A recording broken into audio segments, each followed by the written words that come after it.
waste is like gravity. The day you stop pushing back is the day it takes over. So there is no, today I'm on cruise control, there's no cruise control. Guys, welcome back to the Lean Made Simple podcast. We're joined today by lean maniac Brad Cairns. That's a big accolade, but okay. All the way from Canada? Ontario, Canada, yes, and sir. a place called London, just to throw everybody off. Yeah, right? I'm from London, no accent. It's a long story. So, best damn doors? Not anymore. We changed the name to My Door Factory. My Door Factory. Yeah. And you've got a Quantum? We have My Door Factory. We have Quantum Lean, which is a website with web tools, Kanban cards, SOP generators, Kamishi boards, training, all our trainings up there. And then we also have a machinery building company called Stolbeck Machinery. And it's all because of Lean. Every last piece of it. Wow. Yeah. Crazy. Yeah. So this is part of a mini-series we're doing here live at the Lean Summit. I don't know if you can hear the guitars and the banjos and the mandolins in the background. Everyone drinking wine and beer, connecting, having a great time. But we're just here to find out more about people's Lean journeys. So before we jump into kind of the official set of questions, what made you get rid of the dam? Customers. So we have, a wide range of customers, and everybody has different cultural beliefs. And we found out some of them were just not impressed with the language. And our company vision is to improve life and character through the manufacturing of doors. So we looked at that and we thought, if we had a defect in the door, what would we do? We would not stop until the defect was fixed, right? And then we just looked at it and said, well, we have a defect in our name. Wow. And if it's offending one person, that's too many. And let's face it, it's a borderline swear word. So if our vision is to improve life and character, could we not use that as an opportunity for character building? And what it did actually was it went across the plant and no swearing, period. Oh, wow. In the whole factory now. Dude. So it was really cool. And it all like where everything comes from, your customers, right? It all came from a customer we were working with on the Lean side. And we were at dinner with his family. And I couldn't believe the level of character that these people were at. And I'm like, that's amazing. So if I can improve and my team can improve, they set the example for us, and it was a no-brainer. We were just like, yeah, it's done. Let's change it. Guys, thank you so much for checking out the podcast. That's a mic drop moment right there. Honestly, you could flip and just chop that up, put it on YouTube, and done. Wow. The humility there is really interesting to me because, we get attached to stuff. You've had the name for a while. Totally. You become known for a certain thing, and that's a big, big pivot for you to yeah, do. It was. And in the beginning, as a company, we needed it. We needed a shock factor. We needed that, when we're at the trade shows, the big sign, and everyone's like, well, I guess I know what you guys do. But we feel like we're past that now. We're pretty established. And just life and character. Awesome. Right. First official question. Okay. This is the way these podcasts Let's work. It's do like, it. okay, we're 40 ready. minutes in and now it's time to do the first question. How'd you come across Lean? What was your life like before and what's it like after? How long do I have for this story? 10 seconds? Yeah, we'll let you have 45 if if that works for you. So I bought some equipment at an auction, and it was about an 8-hour drive. And I was doing cabinet making at the time, the hard way. And so I stopped at a bookstore and got it. This is how long ago. I got a CD called The Toyota Way. And I was like, yeah, whatever, some business book, and I just threw it in. And I was glued, like driving, and I just played it over and over and over and over and over. And I've been playing it over and over now for 20 years. I haven't stopped listening to that book. Wow. And I just couldn't believe there was another way to do things, Everybody's just like, it's just how it is, or that's how we do it. And when I heard that, I actually got back from that trip. I pulled my whole team together. I put it up on the board, and I was like, guys, this is what we're doing. It's not optional. Like, this is the direction the company's going. If you don't like it, no problem. I don't want to interfere with your life, but we're not going to stop until we figure this out. I don't care if it costs $100,000 in 10 years, and we spent way more than that, and we still don't have it figured out. You held good on your word there. Yeah. So, we're grinding every day, but that was it. That was the introduction. And then, fast forward 10 or 15 years, we hired a lean consultant to help us because I couldn't get the message across to my people. That was the hard part. Yeah. And once I saw how he did it, I was like, okay, thank you, know. And it was the exact same story as Paul, with his, we couldn't afford the consultant. It was 10 grand a week. And I'm like, I don't have any money now. Whatever, right? Let's just do it. And he came in and it was just like boom, boom, boom, boom, boom. So that guy ends up retiring maybe 8 years after we worked together, and he phones me and he's like, hey, Brad, I'm retiring. Sweet. Enjoy the golf course, right? Like, yeah. What are you telling me for? Thanks. And he goes, I want you to take over the consulting company. Right? And I'm like, nope. He goes, yep. I said, nope, yep, nope, yep, nope, yep, nope, yep, nope. And next week I was in Texas helping a cabinet company. Awesome. We've been doing that for like 10 years now. Yeah, crazy turn of events. But it's been a wild ride. It sounds like it. Yeah. At the start, was there anything that kind of gave you a sign that you were on the right track? Any early wins? Oh my God, it was staggering. Like when you're not lean and you just think you're doing good, right? So the first walkthrough with this consultant was priceless. So he's an older guy, right? Jim Lewis is his name. There's a plug for you, Jim. Love you. We're walking through the shop and I'm kind of bragging, right? I'm like, hey, we got all our parts stacked here and tops and bottoms and gables and everything's all neat and skids. And he looks at it and he goes, wait, you guys making wine here?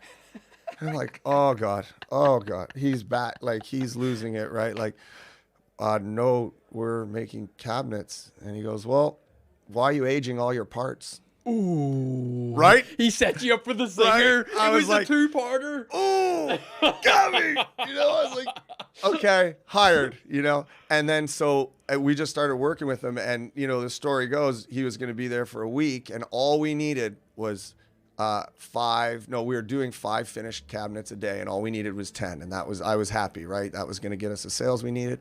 And so after the first week, we were doing 10 a day. Oh my goodness. And then so I sat him down on Friday. I'm like, this has been great. And I know we agreed on 15, right, Jim? We said 15 a day, right? He kind of laughed. He goes, I'll stay for another week. He stays for another week. By the end of that week, we're doing 15. Jeez Louise.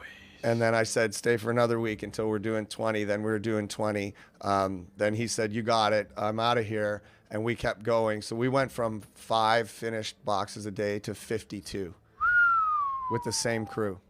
And the same crew? Yeah, and you just watched all the work in process get smaller and smaller. At the end of the 5 cabinet a day production, there's parts everywhere. At the end of the 50 cabinet a day production, there wasn't a piece in the shop. Everyone thought we had nothing to do. Crazy.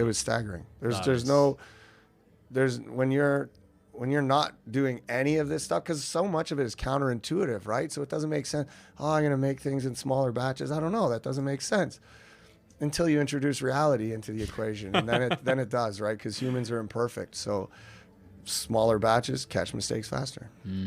Very cool. So the flip side of that, what were kind of the early setbacks or the obstacles or the, They're still daily. There is no early setback. It's like a good friend of mine, Jeff Koss, he says waste is like gravity. He goes, the day you stop pushing back is the day it takes over. So there is no, like, oh, today I'm on cruise control because we're lean now. There's no cruise control. Mate, Roscoe just looked at you as if you were Eminem dropping a sick bar right there. Right, he literally put his hands on his head like this. What? Yeah, it's There's no rest. There's no giving up. You let your foot off the gas for 2 seconds and it's over. Awesome. So this is an impossible question, especially for a guy like you. Favorite improvement of all time? Anything that you still look back on with like such deep satisfaction, you're like, whoa, that's the good stuff. I think I would have to say the progression of our businesses, because we were doing woodworking and I set out to solve a problem for myself, which was sanding. I had 12 people sanding. And I'm like, this is the worst job in the world. Like, come So we thought, okay, let's solve this problem for ourselves. And so we set out to build a robot to do it. And I mean, the amount of R&D and like, forget about it, you know, like we financed our building again. Like I went all in on this thing. And when we were done, we're like, it works. And it's designed in such a way, there's no other machine like it in the industry because it's designed with lean in mind. Everyone's like, oh, why didn't you make a feed-through machine? Well, because rule number one of manufacturing is subordinate to the bottleneck. If your bottleneck's hand sanding, I don't need to sand a door. If that takes 2 minutes, I don't need to sand a door in 15 seconds. I have 2 minutes. And so we built a single piece flow sanding robot. And when we saw it working, we're like, we should show someone this. And we did. And now we have a machinery company called Stolbeck Machines, and we can't make the robots fast enough right now. That's unbelievable. So it's just like a progression of lean thinking, and now, you know, helping ourselves. But then now we just solved the problem for an entire industry. Like the entire woodworking industry has this problem, and all of it based in just lean thinking, little baby steps along the way. Whether it was our micro improvements that helped us to come up with the ideas, like you don't wake up and have like the aha moments. You know, it's like a flashlight in a dark room. You don't know, you can't see the other side till you take a step and you could see a little further and a little further.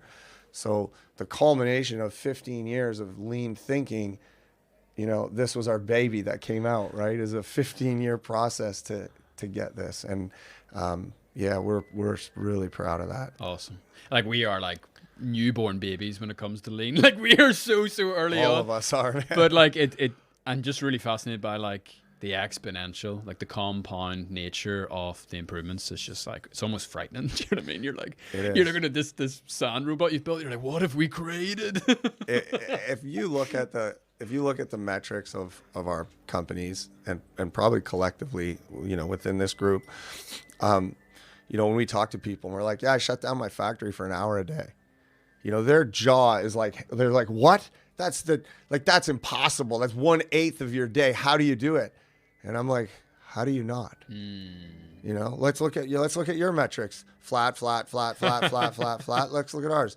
Flat, sucked for about a month, and then you start picking up speed. Yeah, man. And an hour a day, like in a manufacturing facility where you make mistakes all day long. Do you know how fast you lose an hour like that? So you get rid of a few of those mistakes, your hour's back. Now you're developing your people. Love that.